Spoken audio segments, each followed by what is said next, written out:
to the A against the Panthers. What's going on, guys? And welcome back to another edition here of the Patriots MayeFlower Voyage series, episode 8 here on NE Patriots Talk. Great week. We're ready for Sunday Night Football against the Buffalo Bills. As always, I am the captain of the ship, Dow, aka DTN. And I got my two men with me. I got Mr. Andy Schulten and I got Mr. Austin Lesage. Boys, how are we doing today? It's safe to say we're doing pretty awesome. He's still sitting here saying the New England Patriots got a win 42-13. Yes, I know it's against the Carolina Panthers, but as even Zolak and Bertrand were saying, they're still on an NFL team. They got some good players. I mean, they got Ted McMillan. They got Derek Brown. They got that tight end out of Notre Dame. That's not – they got pieces, especially on that offense. But let me tell you, I think having Gonzo back was huge. I mean, holding it was either the lowest or second lowest yardage for T-Mac in his first 4 games. He was held to 4 of 8 for 62 yards, I think. So yeah, holding him to that was pretty amazing. I must say, I did not like letting up a 76-yard touchdown on that opening drive, but then they shanked the extra point. They pulled an Andy Borregales. Then we go 3 and out, and I'm like, oh crap. It's the same old new Pats all over again. You guys are glad I was not in that chat because we were kind of, not happy. And then we force another 3 and out. And then Marcus Jones gets that 86-yard punt return for a touchdown, which pretty much sets the tone for the whole game. And here we are. I want to ask you this. How are you, Austin, first, and then I'll ask my question. Yeah, I'm doing great. I mean, Andy pretty much pumped up, I think, how every Pats fan is feeling after that win against the Carolina Panthers. And like you said, the Panthers aren't necessarily a bad team. You have to think every team in the NFL, to some point, is a football, like a good football team. They have to be able to play. They have to be able to field the team, get players out there. Will it always mesh? Will it always be great? No. But, I mean, look at the Jets-Dolphins tonight. It looks like the Dolphins are about to put belt to ass to the Jets, who we all thought, the Jets are a better team than the Dolphins. The Jets they're both 0-3, but the Jets have overall, save for that game against Buffalo, have looked better. The Dolphins played Buffalo tougher than I expected. That was but still, I mean, this was Dow, you and I were talking, oh my gosh, a goal line fumble. The Jets are going to jet again. But yeah, I mean, when we're done here, I'll obviously be tuning into that game again. But yeah, I mean, you can't, you've got your quote bad teams, you've got middle of the road teams, and you've got good teams. And the good teams are going to have some players who really don't contribute in any way. And the bad teams are going to have guys like Derek Brown, are going to have guys like T-Mac. I mean, the Panthers are kind of in a situation like us. They are a fairly young team. They're a rebuilding team. So we'll just see where we'll see where the road takes the NFL this year, but I think our first 2-2 start since 2020, that's something to be pretty damn pumped about, fellas. Yeah, exactly. I think you'd agree. Let me switch over my banner as usual, before we get started with the whole entire main thing. Please make sure that if you haven't already, please make sure that you smash the like button. 4 of you guys, and hit right here. Click subscribe. It's completely free. It helps us grow significantly here on this channel, and we appreciate your support. We're at 93 subscribers. We need 7 more subscribers before we hit 100 subscribers. Once we hit 100 subscribers, we're going to have a Q&A live stream along with some call-ins and a giveaway, and I think Austin mentions this. Once we hit 100 subscribers, we might start up our very own NE Patriots Talk Discord server coming soon. You do not want to miss that. And if you guys want us to talk with us behind the scenes, it would be nice if you click that subscribe button. That way we will see more people interacting with all of us. And yeah, it will just be a lot of fun talking with you guys. And as always, share this with all of your friends. You want to make sure that anybody who is a Patriots fan who might be interested in watching this may come in here and join this journey. We're already like 8 episodes of this show, and we got like, if I could do the math, we got like 30. We got like 13 more weeks left. We got 26 more shows technically. Well, maybe 27 if you conclude a recap from the bye week. But nevertheless, it would be appreciated if you click the subscribe button, share this with all your friends, and turn on the notifications. And in the chat, please make sure that you post your questions and comments in the YouTube chat. You can differentiate it with a Q as a question and a C as a comment. But I want to ask you this question. Since Marcus Jones made history by having franchise record of 167 yards, would you say that his performance against the Panthers is 10 times better than his performance during his rookie season against the Jets? I mean, it kind of seems to be trending that way. I'm not ready to outright just say, oh yeah, it's way better than, that rookie season, but it kind of feels like Marcus Jones is reinvigorated and kind of, finding his old self. I liked a lot of what I saw in the Panthers game and through some of these games earlier in the season from him. And then the fact that he broke the team record, just great news for us. I always loved Marcus Jones as a returner, and I think it's only going to get better. How about you, Andy? Yeah, I was Austin. I was kind of the opposite of you. I obviously remember that punt return clincher against the Jets a couple of years ago, and it's like rah rah rah, we beat the Jets again. I know, no offense, but what's new? I mean, the Jets are the Jets, but that's still a win, and that's still a clutch play right there.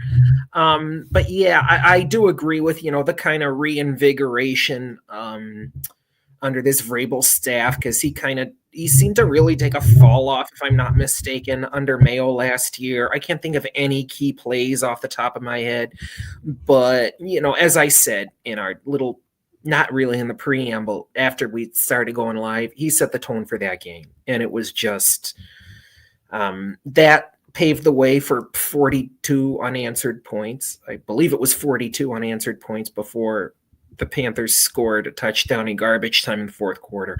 So yeah, I mean, a doff the cap to Marcus Jones. He played awesome, and he's helped us be one of the best special teams if not the best special teams unit in the NFL this year. And we'll talk about this a little later, but Andy Borregales had an excellent game as well. No misses from him. So yeah, I really liked what I saw from Marcus Jones and the rest, and really special goal line tackle, I think it was, by Brendan Schooler the other day too. So yeah, special teams just played their hearts out, and that was awesome. Yeah, special teams definitely improved. If I want to say, if Marcus Jones continues to have this kind of performance throughout the entire season, without any my doubt, he's definitely going to be a first-team All-Pro as a punt returner and potentially a Pro Bowl. Not as a cornerback, but definitely as a punt returner.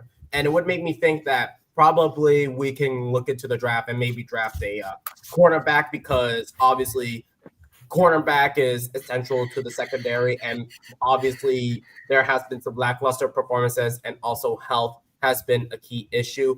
But I felt like Marcus Jones, we all bragged about him for his performance as a slot corner, but without him, I doubt he is a great special teamer. I think Jeremy Springer, ever since he has joined the team as a special teams coordinator, he has done a really, really great job of turning the ship around ever since we had Scott O'Brien, who, in my opinion, has done a a terrible job with the special teams. No reason why the special teams unit was ranked last in several categories. And with Jeremy Springer's presence, even though the Rams special teams wasn't that good, at least as a special teams coordinator, he has turned the ship around, put the special teams in like top 10, I would say top 5 in special teams categories. So in my opinion, we have improved a lot, especially Brenda Schooler.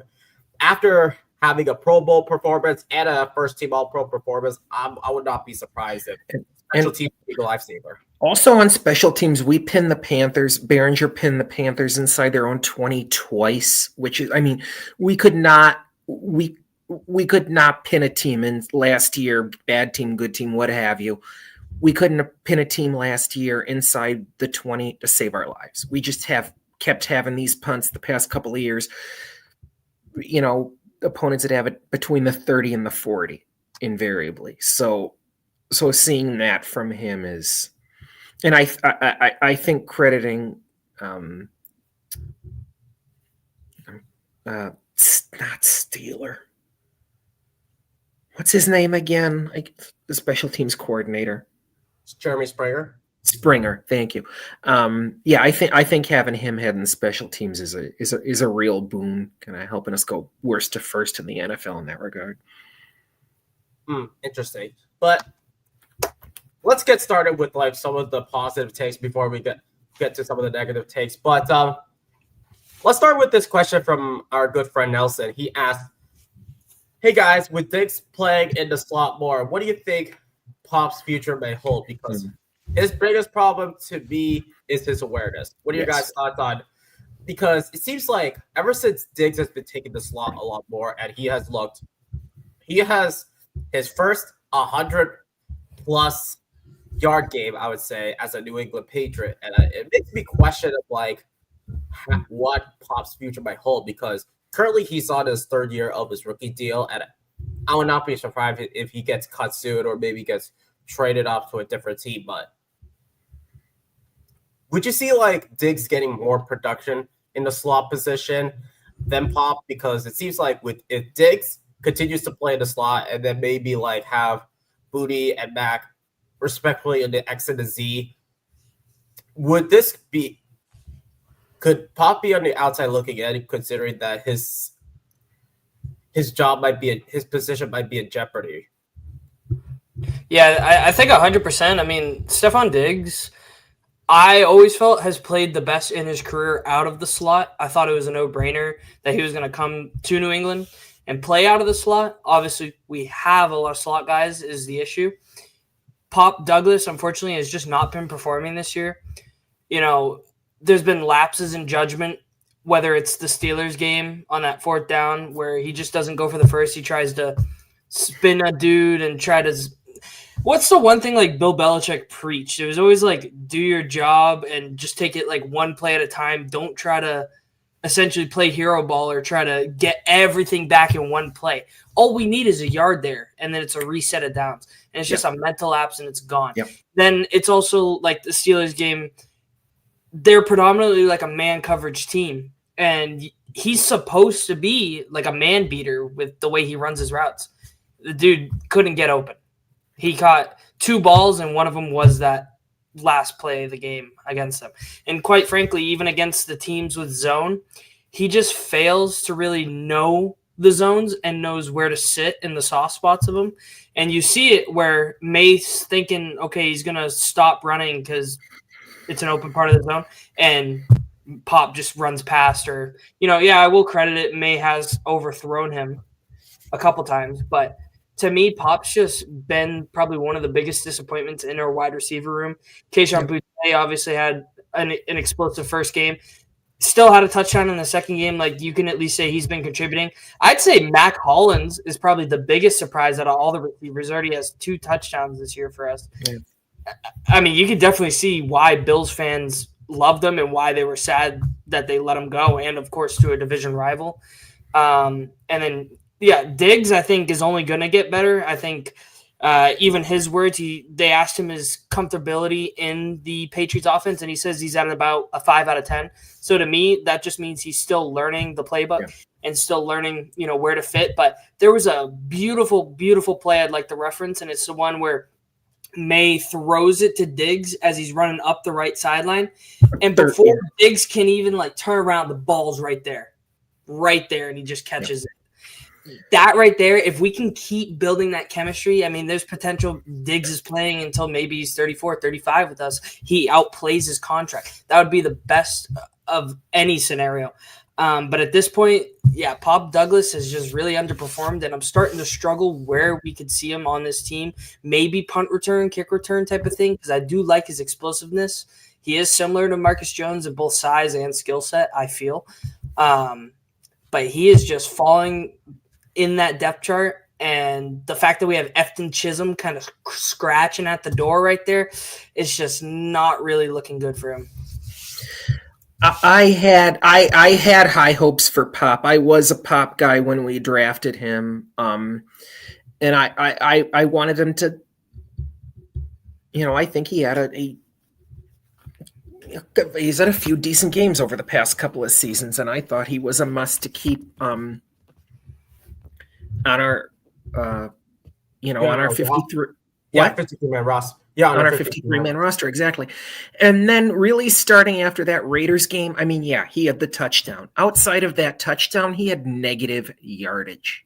I mean, what team wins a game when one of your wide receivers has negative yardage? And somehow, some way, still, we were never really out of that game. I mean, yes, Drake did throw that stupid pick, that hero ball pick to begin the second half, and then we know how things ended. But Pop, I mean, he's not lived up to his billing this year at all. What really made me angry about so many people about the whole Drake maybe thing after the Steelers game is no. That and Austin, you said the turning point was I think maybe the end zone fumble by Mondre, and I'm not going to beg to differ with that, but we did not officially lose that game until Pop tried to twist his way out of that tackle and wound up falling backwards. I'm like, oh my gosh, you stupid shit. And just dive forward. It's not easy. Fall. It's not hard. Fall the fuck forward, buddy. But yeah, you don't have the right to be called Pop anymore. And you're now Demario Poop Douglas because right. Poop. That I did see Poop Douglas. I mean, you're not the first one I've heard that from. A few other people. But at the same time, he's his job is on the line right now if he continues to make this kind of performance. And like Austin, like you said, with Chisholm, some people think champing at the bit. I mean, he was a healthy scratch again. It turned out this week. I mean, Stephon Diggs had his breakout season as a Patriot, 101 yards, his first 100-yard game since 2023. Like I said in our preamble, only the 7th 100-yard receiver in a game for the Pats since Julian Edelman left.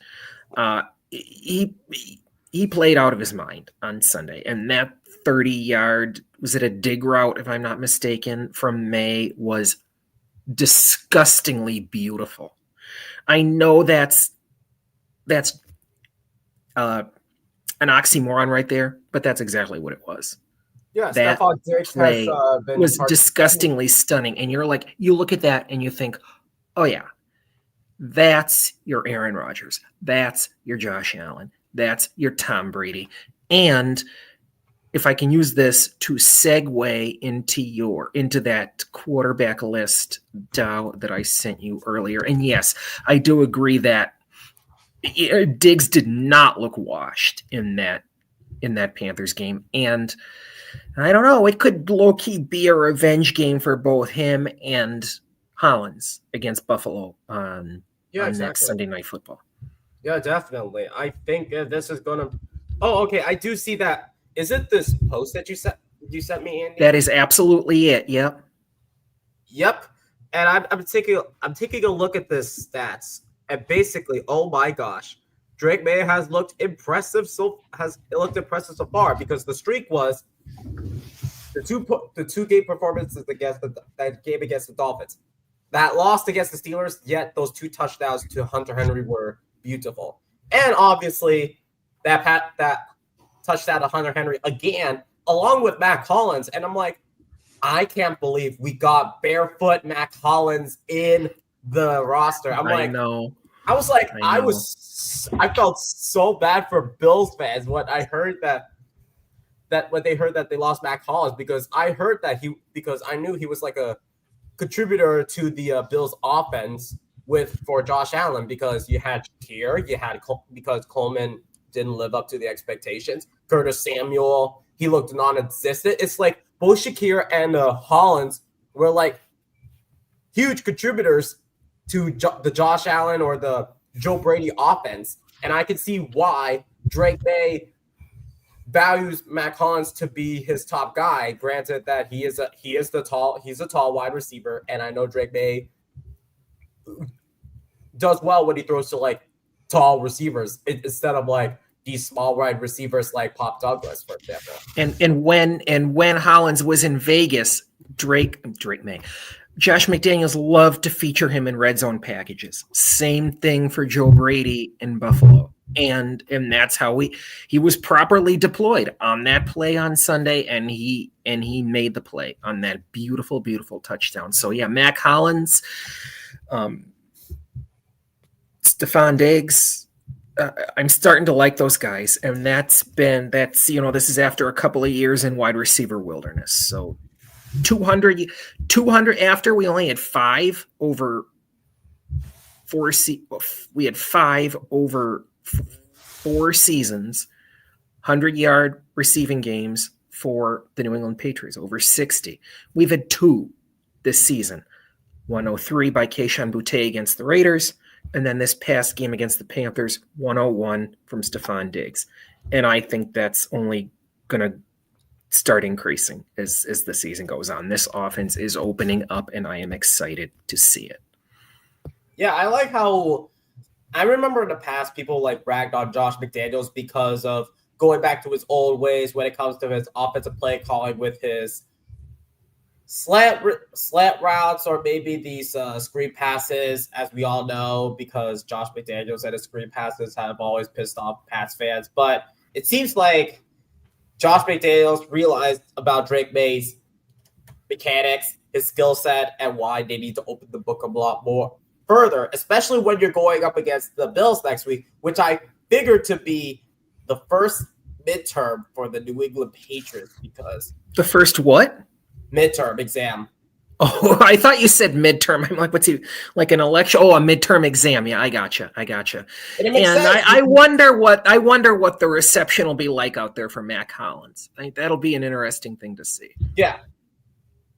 I'm curious if well, we will get to all of that in the Bills preview, but let's talk about Drake May, for example. And I know that, Andy, you did send me that the graphic that has 3 most consecutive games with 75+ completion percentage and 2 passing touchdowns single season in NFL history. That is something that Josh Allen could do. This is something I don't think Patrick Mahomes can do. And Dow, before you read off that list, audience, if you're listening, if you haven't seen this list, you will be amazed. Like, you'll think Drake May is in the company of these guys, and he has not played a full season in the NFL. So without further ado, Dow, spew him off. I'll speed him off. Unfortunately, he has not beat Tom Brady's record, but this is who he beat. He beat 2013 Broncos version of Peyton Manning. He beat Aaron Rodgers during his glory days with the Green Bay Packers. He beat the 2004 Colts version of Peyton Manning. He has beat Hall of Famer Kurt Warner and NFL 5 other streaks. That's who Drake May has been beating, except for Tom Brady. I don't think Josh Allen or Patrick Mahomes. let alone Joe Burrow or Lamar Jackson could compete with that. So for Drake Maye, for a 23-year-old quarterback who, like I said, has not finished his rookie year, basically not played a full season, to find himself on a list with Peyton Manning, Aaron Rodgers, and Kurt Warner. I mean, to say this kid is anyone who calls this kid Drake maybe is an idiot. And this has made me so mad. Like last year, it's like, and Austin, you've said this too. Look at what that kid did with one of the worst supporting casts in the entire league. I mean, do not tell me he's not proven. He's obviously proven. And now look what he's doing with Josh McDaniels opening up the playbook. And what I've really liked, especially these past couple of weeks, play action passes. Maye is thriving off of them. And after the Steelers and Panthers games, that doesn't seem to be going much of anywhere. And that was one of the big complaints about Mayo. How often did we use play action last year? You could practically count it on your own two hands. We hardly ever used it. Use a lot of play action. No, AVP didn't use any play action. AVP's not a play action guy. He's not. And I think this is also his second, and I mean his second game where he scored 2 passing touchdowns and 1 rushing touchdown. Up there with Josh Allen and Lamar Jackson. It's back-to-back games. He did it against the Steelers, and he did it against No, one against the Dolphins and one against the Panthers. Oh, against the Dolphins and the Panthers? The Dolphins. Oh, yeah, you're right. He didn't have a rushing touchdown last week. Because the 2 to Mac Hollins and Booty, and then 1. Yeah. But nevertheless, Drake Maye has looked a lot better with a mediocre supporting cast. Granted, this was against the Panthers. We all thought that the Panthers were like this team. Oh, it's the Panthers. Well, originally the Panthers with Dave Canales, they were getting up there. They were doing a lot better with Bryce Young. But I feel like going up against the Panthers, we all thought that, is it going to be a fluke after they shut out the Atlanta Falcons last week? After this week, it is a fluke. Because how can you only score 6 points after the first drive and then proceed to not score anything? Granted that Leggett was out, Jatavion Sanders was out, but oh my gosh. You have Ted McMillan. I mean, there is one main answer to that, and yes, you can't say on the Patriots side, Derek Brown hardly laid his hands on Maye that entire game. And the offensive line showed out for New England.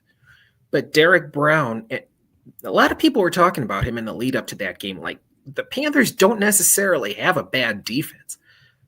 He didn't lay his hand on Maye the entire game. And that's, if your defensive ends and your edge rushers, can't get to the quarterback, stuff like that's going to happen. And it was just like that the opening drive by UNC in that season opener. They scored. It was Bill Belichick's first game as head coach down there, and everybody thought, oh my gosh, they're going to win. After that first drive, it was all TCU. UNC did not score again. And it was pretty much a mirror of that game yesterday. I mean, the Panthers got outplayed and outcoached. And that was it. That was that. Yep. Also, I'm just busy talking to Tyler and stuff behind the scenes. But nevertheless, this is who Bryce Young had to throw to. And I think I credit the defense. Granted, the first drive against that Panthers offense was this really even the first 2 drives, because the Panthers were driving on that second possession. We were lucky to get a 3 and out there. I think because Bryce Young, I think he opened up that drive with 2 straight completions. Because you won't believe who he threw to. He threw to the tight end, Tommy Tremble, who I think is a below average tight end. He threw it to Hunter Renfrow, who has only completed 2 receptions for 10 yards, 0 touchdowns. So he basically threw it to a wash Hunter Renfrow. You also threw it to James Mitchell, who is with the Detroit Lions. And you also threw it to Mitchell Evans. Basically, 4 of these guys are tight ends. Well, except for Bryson Tremaine, I think he's a wide receiver too. But nevertheless, without Leggett, Bryce Young had to throw it to these guys, and we made them look competent at one point. That's just so bad from the backfield, in my opinion. What are your thoughts on the defense going up against this cast that Bryce Young had to throw to within the first 2 drives? I'm not really concerned. I mean, it was Gonzo's first game back. He's kind of sort of easing up into the role again. It's just that first drive and into that second drive, we just didn't seem like we were kind of getting our groove together. It almost seemed like, oh shit, are the Panthers about to walk all over us? Yeah, exactly. And then we kind of just, flipped the switch, and Marcus Jones ignited that. And since then, we played pretty much lights out defense. I think Gonzo held Tet to very few yards and receptions. Granted, it did feel like Tet was their best and or only guy out there. The rest of the guys were a bunch of dudes they picked up in the Walmart parking lot, it felt like. Yeah. The Panthers did have some injuries. So, I mean, I don't know. I will take this game with a grain of salt. It does feel good to get a win. But much like the Dolphins game, it's like one of those where we kind of feel like we're expected to win. I really want to see how we're going to be able to perform against a team, we're projected to lose to, and then, maybe we squeak out a win. Then, like if we go into, I think we're playing in Buffalo. Like if we go into Buffalo, we're playing where when the national television is playing through NBC, Sunday Night Football. It's going to be electric. We're going to see Bills wearing their rivalry jerseys. Yeah, I mean, and odds are, I mean, I'm not going to say the Patriots are going to, fall over and not put up a fight, but I will say we got to be realistic and don't expect to just go into Buffalo and shellac the Bills. I mean, they've pretty much had our number ever since Brady's been gone, and really it's up to May. It's up to this new staff and these, new players on our team to kind of take that torch and start turning the wheel in the right direction. Because I just want to see some wins against competent contender NFL teams before I'm ready to be like, oh yeah, this team's, the real deal. Yeah, I will be happy if next week's game is competitive. I mean, I think we have the borderline talent to go, and we definitely have the coaching staff to go in there and beat the Bills. We just have to play. To be honest here, we have to play a cleaner game than we did Sunday. You cannot play a penalty-ridden game like that and, be undisciplined and go on the road and beat a team like Buffalo. It's just not going to happen. So that's something, that the Pats are going to have to work on. And I wish I'd seen it cleaned up a little bit after that Pittsburgh game. Granted, we did clean up on the turnovers. Hallelujah. But I think there a chance this game could be fun, could be back and forth. Absolutely. Am I psyched to see the team 2-2? 100%. Yes. But to be honest, I can't say look at next week and say it's going to be a win. Although, granted, we did only lose to them by a field goal last week with a far shittier team, and Mondre fumbled the ball. So, but I mean, if you look at the overall yards here from Sunday, the Pats had 510 total. The Panthers, despite losing by, do a little bit of math here, 29 points, actually outgained us in terms of overall yardage. They had 545. 208 passing, 208 receiving, and I find it. There were some numbers I was taking, and this is absolutely fascinating here. So if I can find it for this game or for the other game. No, it was for this game. Oh, okay. And it was like there were like double numbers here.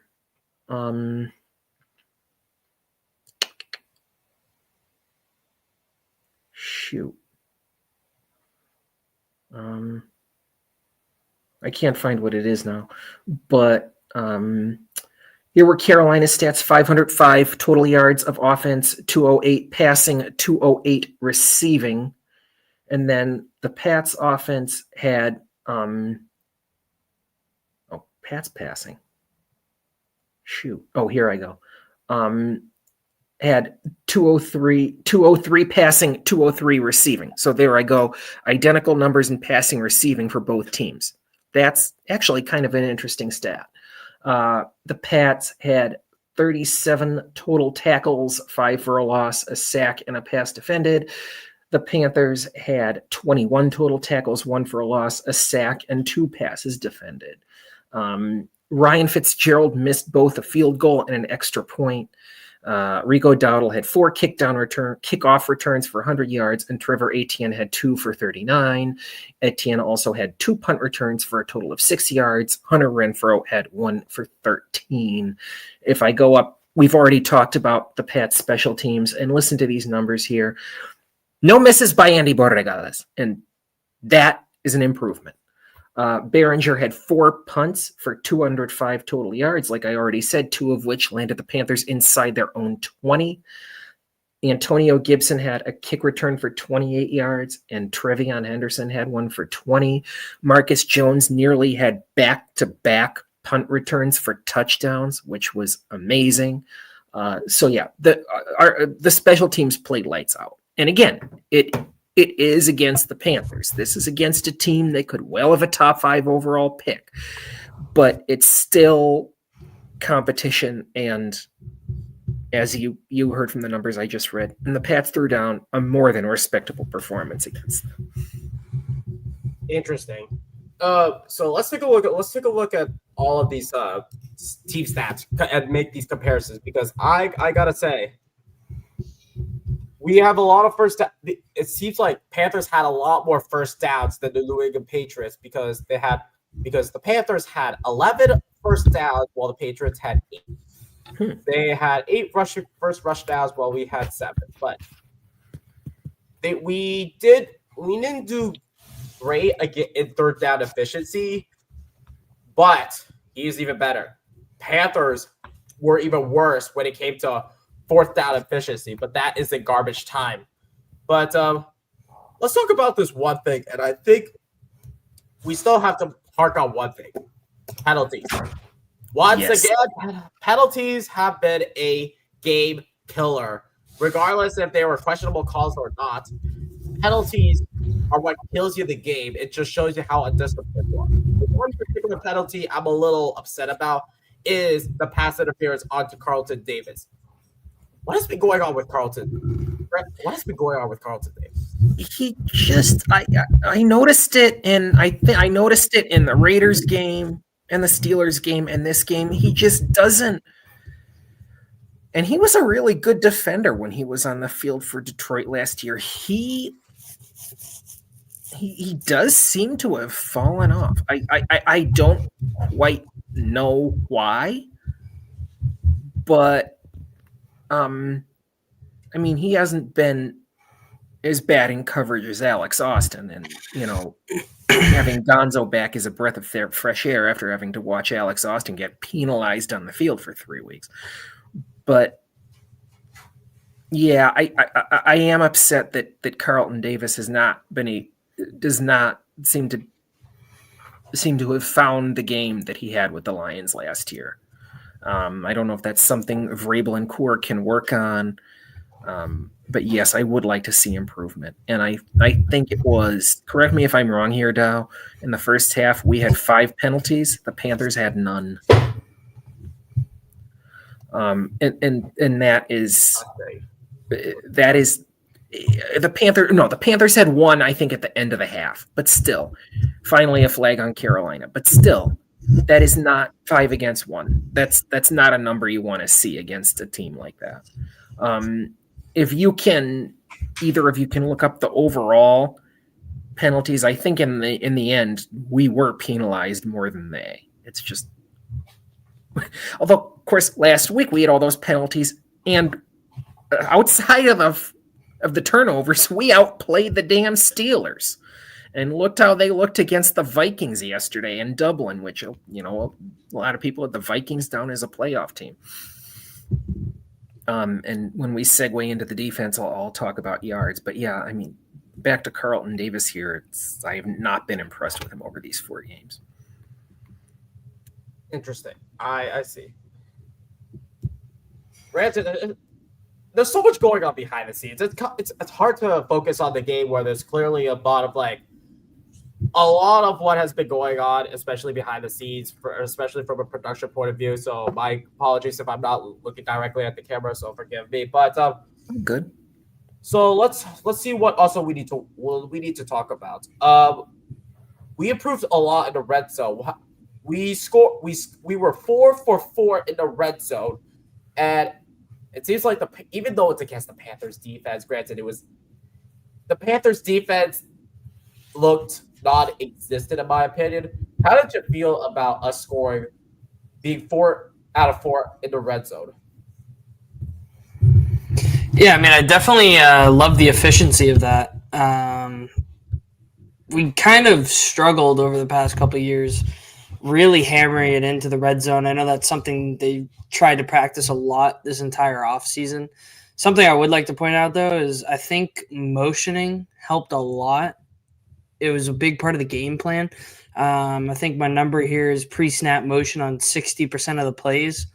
And because of that, we produced 7 gains of over 20-plus yards, 24 yards, 21, 22, 22, 33, 30, and 31.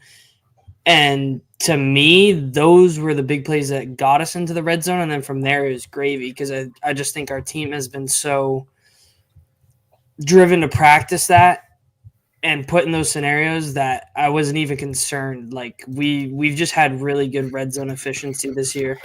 We've only had to kick, 3 field goals, I think, through 4 games.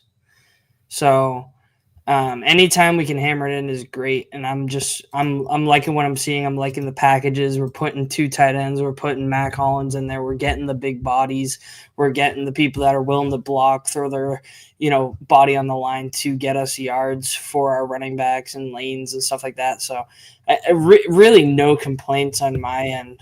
I guess I'm just interested in seeing what else they could do to improve. Honestly, like they're trending up in my book, and I think with McDaniels and the experience he got through being out of the job this year, frankly, and being able to go to all those different games and see some different offenses and add some of those plays to his own playbook, I think it's really going to help us this year. And I mean, as a result, Drake Maye, I mean, he's in the 99th percentile for EPA and drop back. They showed the little chart, and his thing is like as far to the summit as you could go for a quarterback. Mm-hmm. So, like I said, if we can just keep this type of play up, regardless of opponent, like red zone play all around, it's going to be good news for Patriots. If we can get into the red zone, I mean, that's a situation in which, I mean, dare I say, the Pats are a playoff team. I mean, if you've got Maye just slinging that thing with confidence every game, like we saw against Carolina, You did kind of take the words out of my mouth there, Austin. The red zone efficiency over the past couple of years has really fallen off. Like bottom 10 or 12 in the league. And with McDaniels back, I know everybody, his offense is so vanilla. All he does is screen passes and da-da-da-da-da. He can, as I've said before, using a bad cliche, he can turn vanilla into vanilla caramel swirl with the 2 tight end sets, with running back by committee, which was executed to perfection nearly on Sunday. And, like you said, the pre-snap motion. I mean, you have a fake to Henry and then hand the ball off to Mondre, and he is down the field for 10 or 12 yards. That's how you throw the defense off their game. And that's how we, won under Brady. McDaniels is in love with play action. May thrives off play action. We didn't use it a lot last year. So yes, it's not been nice, very nice to see the past couple of games, the offensive script kind of open up, and there's only room for improvement from here to the end of the season. Yeah, I like to see all this improvement. Granted, and I'm going to say this again, this is an easier opponent. The biggest test is to see how they could do it against Buffalo's defense, because what we saw against the Carolina defense, we haven't seen much from the I'm going to say this, overpaid quarterback in JC Horn, because he only had one tackle from the overpaid quarterback in JC Horn, in my opinion.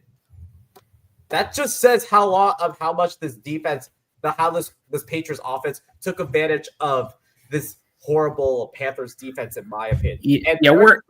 We're going to be going up again. Christian Benford is far more of a handful than JC. Joey Bosa is also a handful. Yep. Terrell Bernard is a handful. Yep. Greg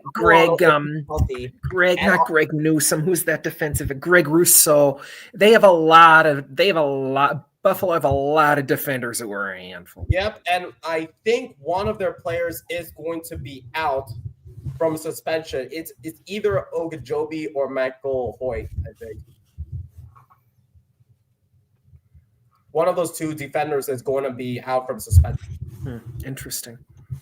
Yeah, I hadn't heard that. Yeah, because they were suspended for like PEDs, I think. It's mainly because of PEDs. But let's talk about this run game. And I think the run game still hasn't impressed me one bit. However, there was a lot of ball security. And I think that was the biggest improvement compared to the last game. What were your thoughts on the run game, even though it wasn't explosive? But what are your thoughts on the run game by this Patriots offense? I think it was a classic tale of the tortoise and the hare, and it's one of the greatest analogies ever, and it's the slow and steady wins the race. I don't think it was anything crazy out of our running back room, but it was just repeated blows of like Ramondre comes in and hits a 22-yard gain, and then Henderson comes in and switches it up with speed and explosiveness rather than, cuts and strength. And then you got Gibson, who quite frankly it's kind of like you took Henderson and you take Stevenson and you kind of go morph them, and it's like you get Gibson.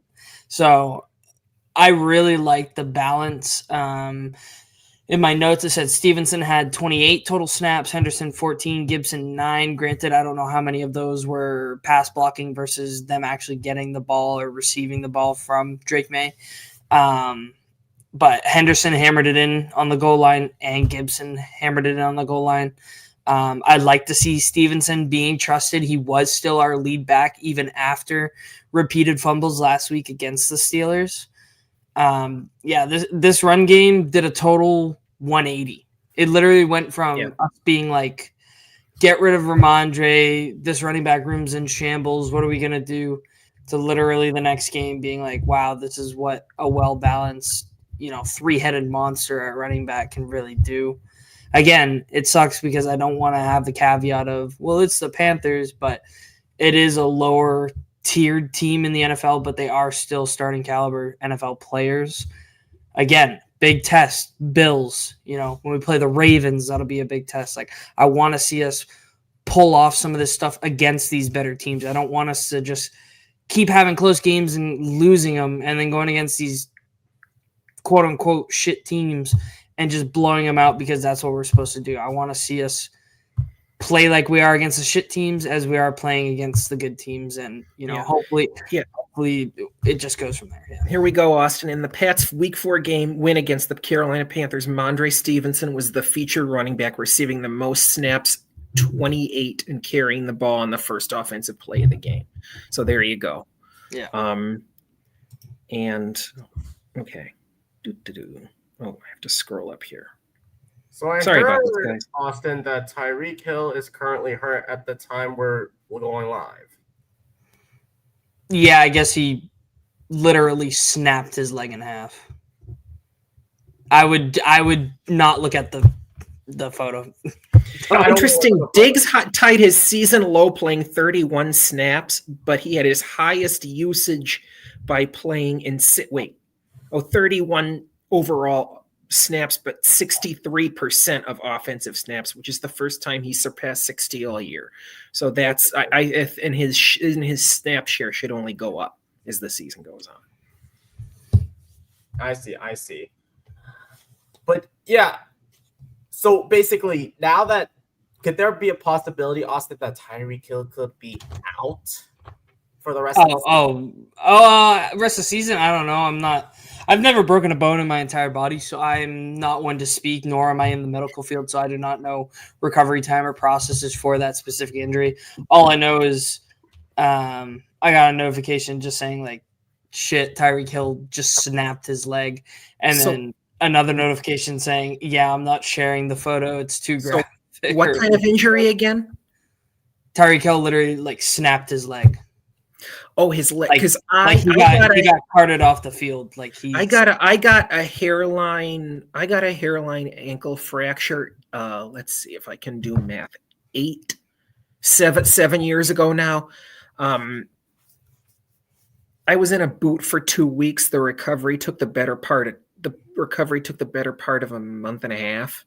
I was able to go on a trip to the Cape toward the end of October, but it was, for something that didn't need surgery, it was, a month and a half, 6 to 8 weeks. So it was not fun, but yeah. Do you guys remember Gordon Hayward, how he broke his leg?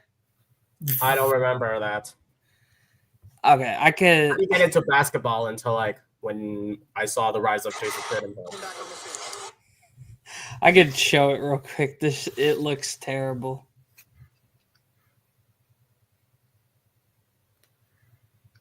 His whole foot is. Oh my! His whole foot was backwards, bro. It's crazy. That is just gruesome, in my opinion. So, where do you find these snap counts, Austin? Out of curiosity. Where do I find them? Let me see if Pro Football Reference has it. Let's see.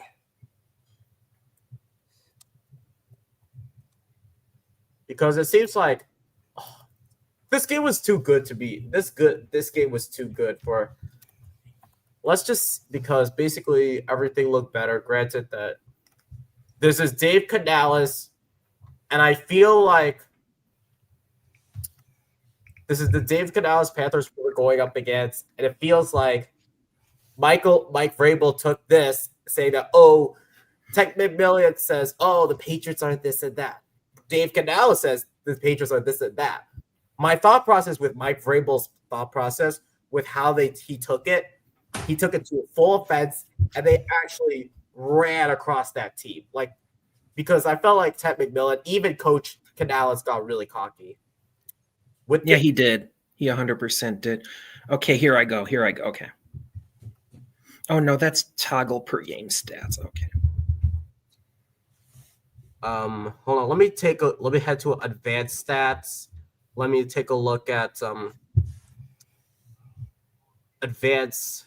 Let me look at this. Let me see from the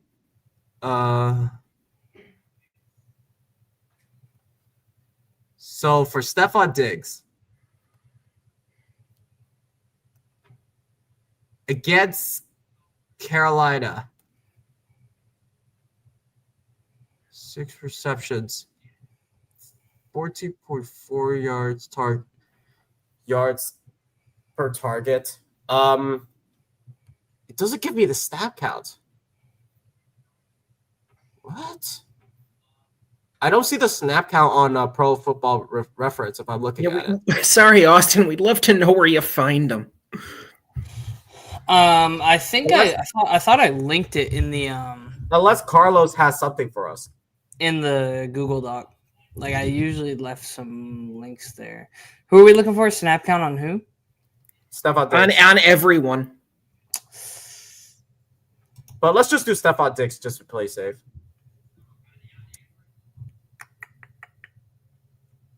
While you guys looking this up, I want to ask you guys this. The offensive line looked better because I'm looking at Will Campbell's stats. This is per Carlos. Yeah, Campbell played really well. Again, no sacks. 22 pass block snaps, 0 sacks allowed, 0 pressures, 0 quarterback hits, 0 hurries, 100% pass block efficiency, and an 87.9 PFF pass block grade. That says a lot of how good Will Campbell is for a guy who has the shortest arms. What are your thoughts on Will Campbell's performance, Austin? Oh, he's been insane. I mean, just the way he's played through the first 4 weeks has just, I don't know, any doubt that anyone had of, oh, no, his arm's too short. Is he going to be able to make it in the NFL?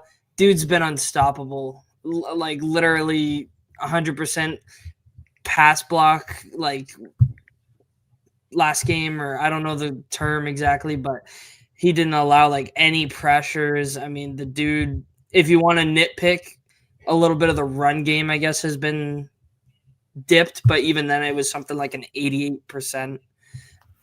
The dude's just been lights out. I thought him and Ben Brown actually brought a lot of physicality. Him and Ben Brown actually teamed up quite well, which was surprising. You know, the fact that the offensive line held up as well as they did with Jared Wilson out of the lineup was pretty amazing.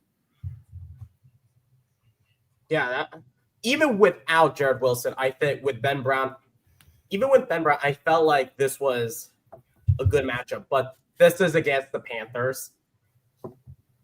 And I think that when we go up against the Bills, who I think their defense looked a little more suspect than you think because they had no Ed Oliver.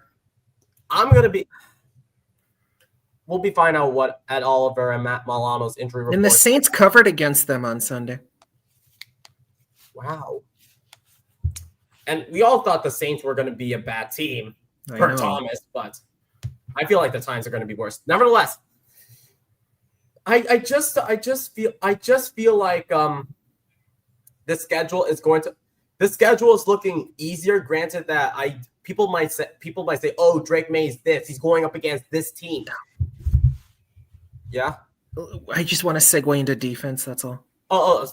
Okay. Let's get to the defense then. Let's talk about.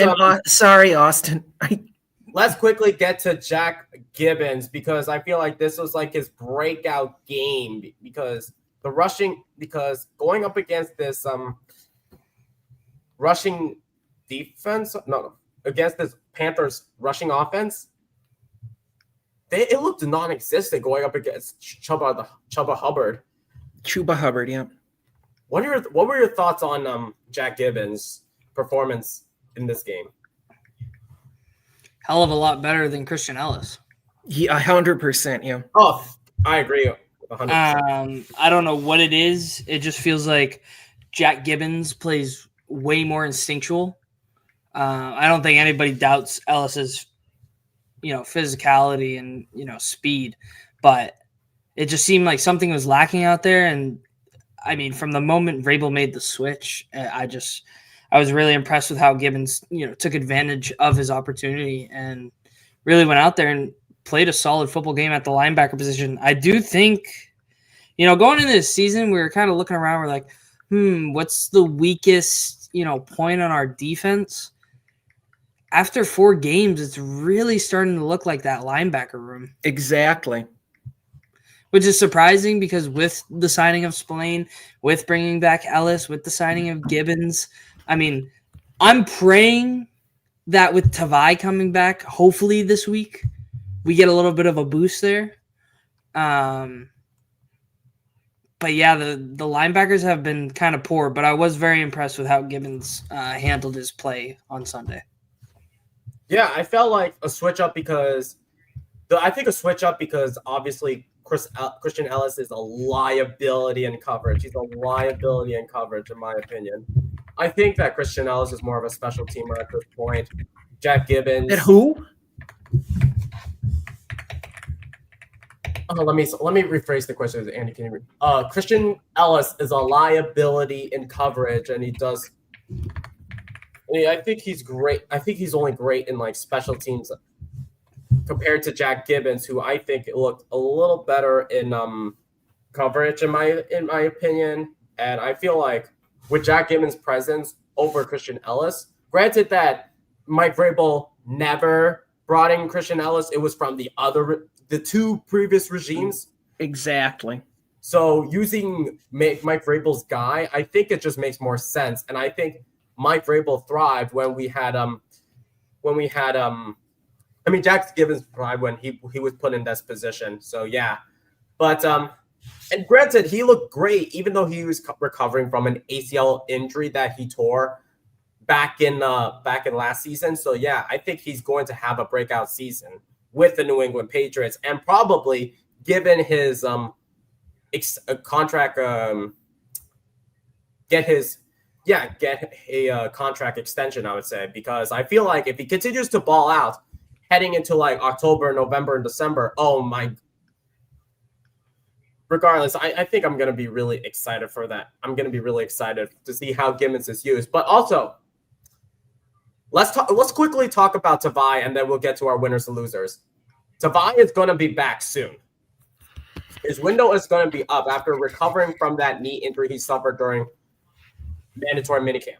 Will this boost up the linebacker room now that Tavai is going to be back?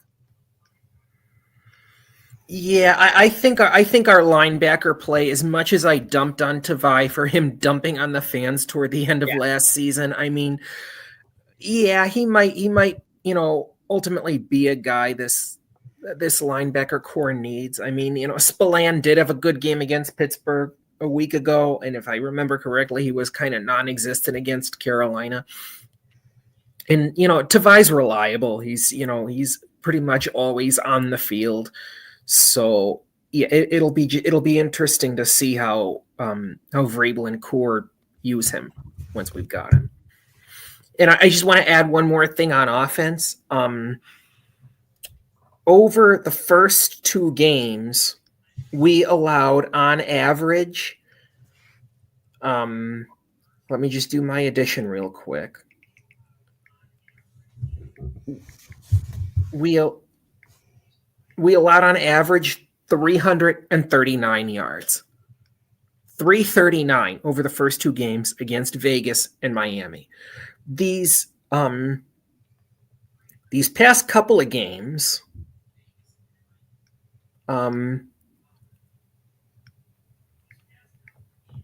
hold on. Nope, not that. We've allowed an average of 174. So that is, a pretty big drop. And that includes Aaron Rodgers, who, has still proven himself to be no pushover. So the pass defense, and again, that's after we got Gonzo back. So I think and Gonzo might even, I can hope, gives Carlton Davis ammo to step his game up, because he has, like we were talking about earlier, he has not looked the same way he did in Detroit at all. So I feel like Martin Mapu has looked a lot better, but I think that Martin. Speaking of linebackers, he was drafted as a linebacker. Yep. And I think that Covington was stupid enough to convert him to a safety. A safety? He's not a safety. Covington didn't. Covington, who's drafted as a safety and then converted to a linebacker. It's not like that. Covington, he could not tell his right hand from his left. Let's just not go down that rabbit hole. Yeah, let's not go that round. But let's quickly talk about this is the last thing, and then we'll get to the winners and losers. Let's talk about the secondary. As much as I say the defense did better, did great holding them to like 6 points, I still feel like the secondary needs a little bit of work. What do you say? Because I think Craig Woodson didn't look like great, I'd say. I liked how Craig Woodson played, actually. I thought he made a pretty good play over the middle. One of those things, unfortunately, that was the play that Carlton Davis got hurt on. But I thought that was one of his better plays of the day. That was a beautiful play. I really like our secondary. I think it's more of a let's wait and see what happens, because we've been without Gonzo for so long that we don't really have a true grasp of what the secondary is capable of. It's been more of patch the hole, don't let the boat leak type of thing, or don't let it sink. So now that Gonzo's back, we assume he's going to be on every opposing team's number one. Now Carlton Davis can literally be a number one corner covering their number twos, like we predicted before the season started. And then, have Alex Austin as probably our three, potentially Marcus Jones sprinkled in every so often at, nickel. I'm not really concerned. I think we've been doing good. I think Duggar on his limited plays has been playing fine. Jalen Hawkins has proven to be a good player. I mean, he was even voted honorary. He's supposed to get an interception. Yeah, he got voted honorary captain this week as well. So you can tell the people on defense, not even just defense, players overall really have a inclining and appreciation for Jalen Hawkins as a person, as a player, and through his play on the field. I'm very optimistic. I just hope against the Bills we don't crumble. I think against the Bills we're actually going to be at full strength. We had a week to kind of ease Gonzo back into this thing, and if we can get the linebacker thing settled, I'll be very, very happy. I want the pass rush to improve as well, but the secondary is not a big deal. I mean, like I said, we cut overall passing yardage from 339 down to 175 over 2 games. I mean, part of that is having Gonzo back in the lineup. It's Craig Woodson stepping up to the plate on Sunday, having that beautiful pass breakup. And I think the defensive end and linebacker is what we really need to work on the defense, because Milton Williams, Christian Barmore, and Kyrie's Tonga have all been playing lights out. And like I said, we did allow 76 yards on that first scoring drive, 206, I believe, between Bryce Young and Andy Dalton overall. But with like gradual improvement, and it went down. It went from 364 to 315 to 139. Tick back up a little, but the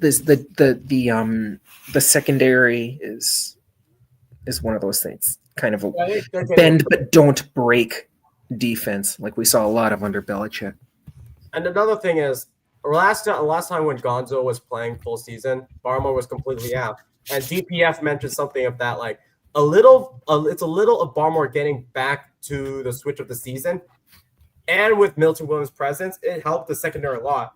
But it just didn't help that the depth behind Gonzo is a bit questionable, in my opinion. It is. And then again, it did look a lot better, because of how good the defensive line was. And I think that someone mentioned that Tonga also needs to be credited, because Tonga in certain situations has looked great as a nose tackle. So I think that if we get Tonga at least one more year with the Patriots, he will look great. He just needs to continue to apply a lot of pressure. Then again, there was a lot of misholding calls on the Panthers, because I think there was a lot of holding, and also a lot of false starts on Ikem Ekwonu, who I think is a bust as a left tackle, in my opinion. But Tyler asks, this is a random question, but Did you hear that Robert Saleh has threatened Liam Oh Cohen? yes, Saleh and Cohen. This is what I don't understand with Robert Saleh. Why didn't you have that energy when you were with the New York Jets? That's my question, because I think that was Cohen who said that to Saleh about don't steal my signals or some shit. Or don't talk about it. Yeah, keep it out of your mouth. It was something weird. but nevertheless, I'm like, what are your thoughts on this? Like, I've never heard a coach threatening another coach's life. Ever. Yeah, you really didn't even see that between Belichick and Mangini. It was just like, Yeah, Spygate. apparently it was like the Jags had been stealing Niners signals apparently over the past couple of weeks from what I've read, and that's why. But wait, I thought it was Cohen going off on Saleh. Was it the other way? It was Saleh going on Cohen. Oh gee, yeah. So yeah, because I thought it was the Jags against the Niners. Yeah. Yeah, and I'm like, when Saleh was asked about it in the press conference, it's like, oh, Liam Cohen's staff from the Minnesota Vikings did this and that, and then Liam Cohen said that, and then because I've seen a player going after a player, but I've never seen coach going after a coach. Like they did. I couldn't tell if this was Spygate 2.0, because this was legal steal signing, if I'm not mistaken. It was. But the way Belichick did it, it was truly Spygate. Yeah. Jeez. Oh boy. But stupid NFL scandals. Let's move on to winners and losers. Jack. Yup. Let me switch my banner now to winners and losers. I'll start off with my winners and losers for both offensive player, defensive player, and special teams. Special team is going to be a little difficult. Well, special team is going to be easier since there's a variety of players who could have made plays for that special teams. But let's start off with offense. I'm going to say Drake May, because the consistency with Drake May has been beyond superior. Granted that interception and that fumble was costly last game. I think he improved. But that's against the Panthers defense. I want to see him improve, especially going up against the Buffalo Bills. So this is going to be bigger competition for him with a better weapons that he has. But I feel like Drake May has proven time and time again that he has looked a lot better. My second winner, Jack Gibbons. Jack Gibbons really stepped up, especially against the run. Like, he held Chuba Hubbard to Chuba Hubbard and Rico Dowdle for 2 tackles for loss. And I think I wrote in my game notes, because I was actually doing my game notes while I was live at the game. So Gibbons tackle for loss that 2 times. Yeah, it was a great play. But yeah. Yeah, he held Hubbard and Dowdle. Hubbard and Dowdle were held for a combined 81 yards. That's impressive. That's real impressive. And my third winner, since we already know Marcus Jones, let's for special teams winner, let's do someone different outside of Marcus Jones. For me, I'm going to say Brandon Schooler. That crucial tackle that he made in that one drive that put them at the 1-yard line. I was a little upset when I was saying we should have had a safety. We should have had a safety, but that almost was a safety. I mean, he was tackled the goal line. I can't demonstrate right now, but the goal line, it was right there. I was banging at the chair I was banging my seat for the Patriots defense to make a play, especially since they were at the 1-yard line. But nevertheless, it was a great play though by Brandon Schooler. But let's get to your winners, Andy. So on offense, I was going to say Drake May. Now I have to say Stephon Diggs. I mean, he came into this game less than a year removed from a torn ACL, which often takes a player at least a year before he plays at full capacity again. He's not playing quite at full capacity yet. Like Austin said, he still only feels about 50% in his playing ability, if you will. But I mean, he went out there. He didn't have a touchdown, but I just have to go back to my game. May was 14 of 17 for 203 and 2 touchdowns. That's not a lot of passes, but that's a super, super high completion rate.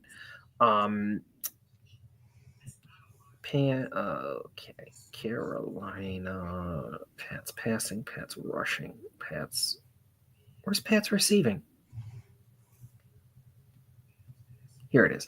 Diggs was 6 of 7 for 101. And like I said, only the 7th time the Pats have had a 100-yard receiver in one game since Edelman retired. And, I think that was his coming out party. He had that beautiful 30-yard catch on the dig route from Drake May. So my offensive winner has to be one Stephon Diggs. My defensive winner, that's a little tough. I kind of have to lean Craig Woodson, who kind of had a breakout game as a rookie. He had that nice stop. I forget the actual down on that play Davis went down on, but that was a really, really clutch stop there by Woodson, because the Panthers were driving on that play, and I think they ultimately went 3 and out. So hats off to the rookie. And my winner on special teams is Marcus Jones. That 87-yard punt return was awesome. And like we talked about earlier, he set a record for where was the note I took? Here it is. Marcus Jones had 3 punt returns for 167 yards, which was the most ever by a Patriot and broke Mike Haynes' record from 1976. That was 156 yards. Mike Haynes is a Hall of Famer. Had his number retired. And here's Marcus Jones. And here's All-Pro. Yep.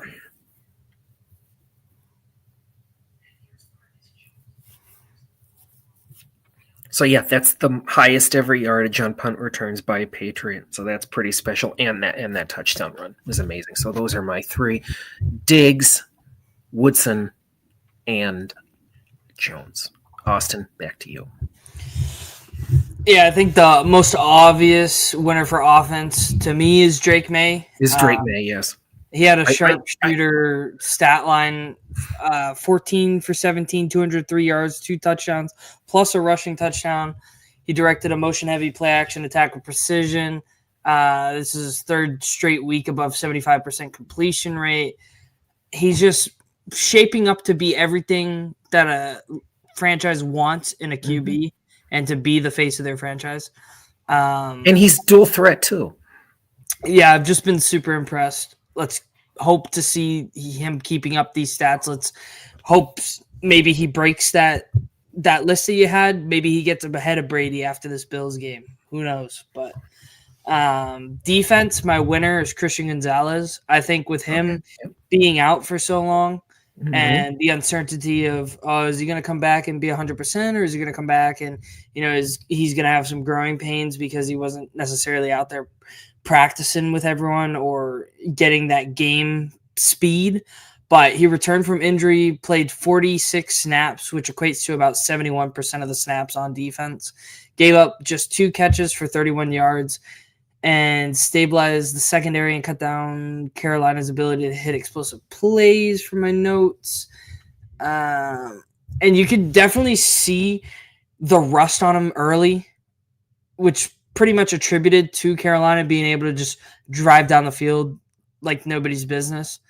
But during the second half, really after halftime, the adjustments, he was really starting to return to his former self and kind of lock things down. So he would be my defensive winner. And special teams has to be Marcus Jones. Like you guys said, 87-yard punt return touchdown, another 61-yard return, which quite frankly, if he can just shimmy out of the way of the punter, he has another touchdown. It is so unfortunate that I guarantee you that the rest of the team is never going to let him live that down. They're going to be like, you got caught by the punter, bro. He was straight on his way to like the second in a row. It was amazing.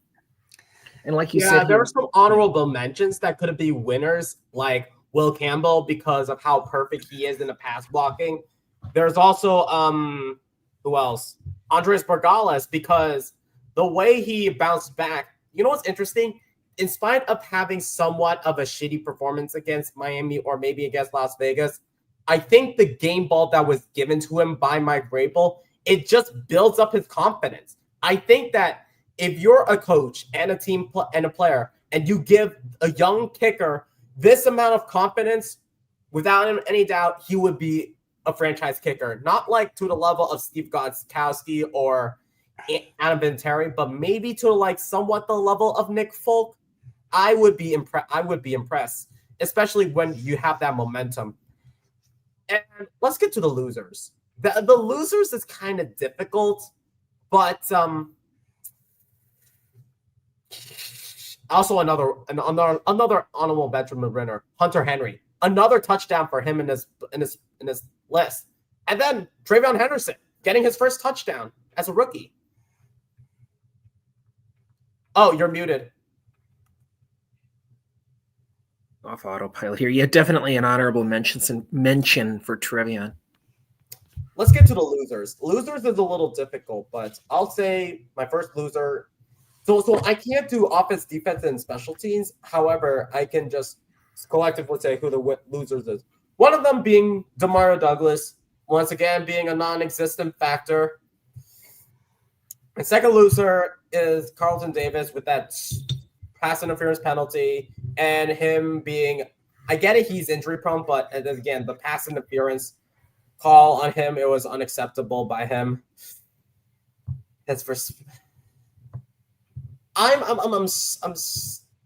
Austin Hooper had a great game, but I don't know if this is true or not, but the face mask really put them back, but it didn't matter. But it didn't matter with that face mask penalty. We still converted to first down, so I don't know if I would consider Austin Hooper a loser. That was really an iffy flag, too. Okay, so that is iffy. But I would say Pop and then Davis are my losers. Okay. Because it's hard to find a third loser since how well the team played. How about you, Andy? Yeah, I'd have to agree with my boy Nick, with my boy Brett Alper. The overall loser. As good a game as we played, this isn't a player. I have to say the play calling. So mostly Mike Vrabel and Zach Core there. Just too much undiscipline and too many penalties. That has to be cleaned up. I am tired as a Pats fan of having seen that the past 2 to 3 years, and it has got to stop. If we want to have a chance to beat Buffalo on the road, that cannot happen. Yes, no turnovers is awesome, but I want to see that foul rate come down. I mean, whether it's an iffy call or not, and yes, we know a couple of the calls in that Pittsburgh game were iffy. A couple of the calls on Sunday were iffy, but yeah, that's got to get under control. And I'd have to agree with you, Dow, on my second loser being between Carlton Davis and Alex Austin. Speaking of Buffalo Bills, since the fact that we allow more penalties, Buffalo Bills had 11 penalties going up against the Saints. That could be a factor, but then again, it doesn't matter because there has to be a bit of luck, right? And they have Josh Allen, they have James Cook, they have Khalil Shakir, they have an explosive offense. I feel like I don't want defense. I think the pressure was not there. I was a little disappointed that only one sack onto Bryce Young, but then again, there was a lot of holding calls that were missed. There were a lot of holding calls. That was why the defense didn't apply a lot of pressure. We saw a lot of dinking and dunking from Bryce Young, but Josh Allen's going to do a lot of dinking and dunking, and the offensive line for the Buffalo Bills, it's going to look a lot better, especially when you're going up against Deion Dawkins, Spencer Brown, Connor McGovern. The Buffalo Bills offensive line has been really consistent and really good, so it's not going to be easy. But yeah. So yeah, How about you? I'd have to say my second loser is Carlton Davis.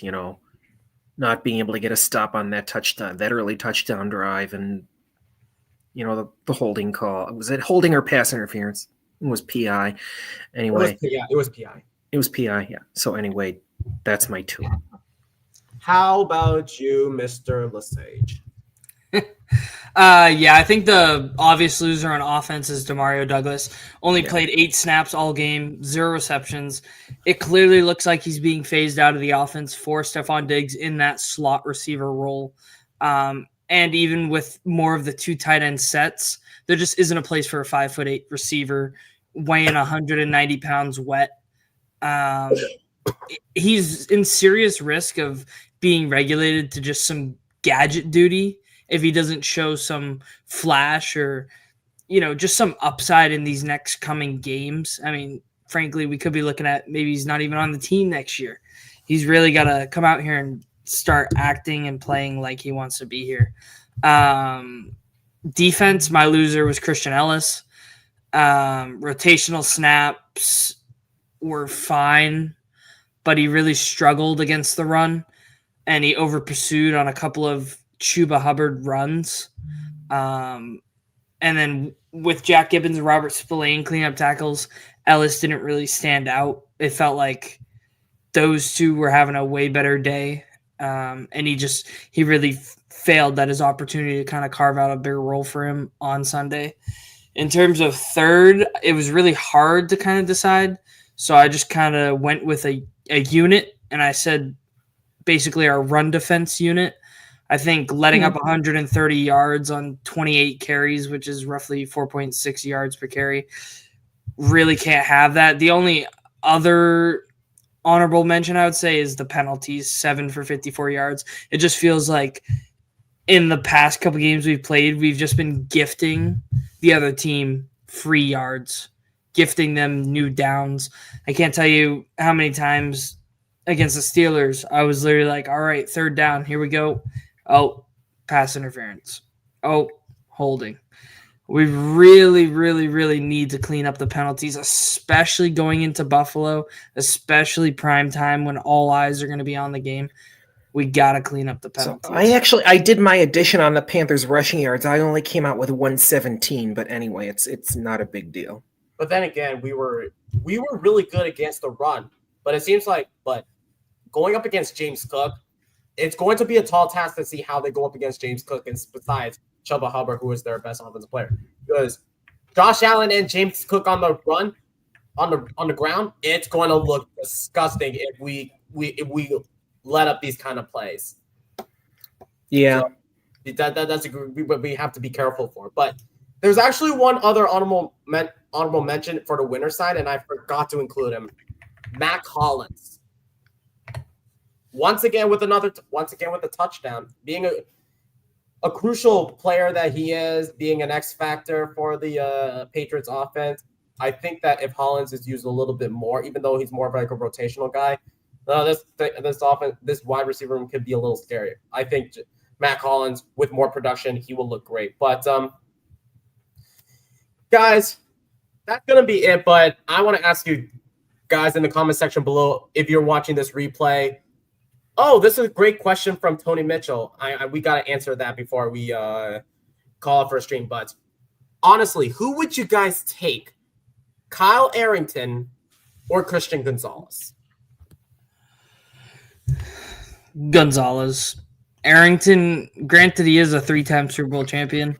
He was such a liability because of his size on those teams. I think Seahawks in particular. Oh, yes, I just kept watching him get mossed by Matthews, I believe. It was Chris Matthews, yeah. Chris Matthews and Bobby Wagner. Oh, okay. Yeah, so Gonzo every which way to Sunday. Yeah, agreed. Yeah, Gonzo, in my opinion, too. But interesting question, Tony. But now, guys, I think that's going to be it for today's live stream. Thank you guys for so much for coming in. But he said he was never hurt, and he actually made tackles. He had 7 interceptions in 1 season. But that's only 1 season. Can he be consistent, though?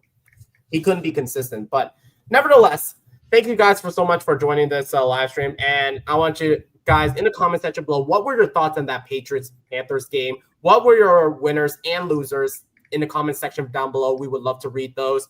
And also, big news, guys. I will be doing a rendition of my thumbnail. So instead of so for this series, instead of my NE Patriots Talk logo, I will be debuting the Patriots MayeFlower Voyage logo that I think you should all be excited for. And in addition, for the Buffalo Bills live stream, I will be bringing a couple of guests who are Buffalo Bills fans to analyze this big matchup heading into Sunday Night Football. You really don't want to miss that.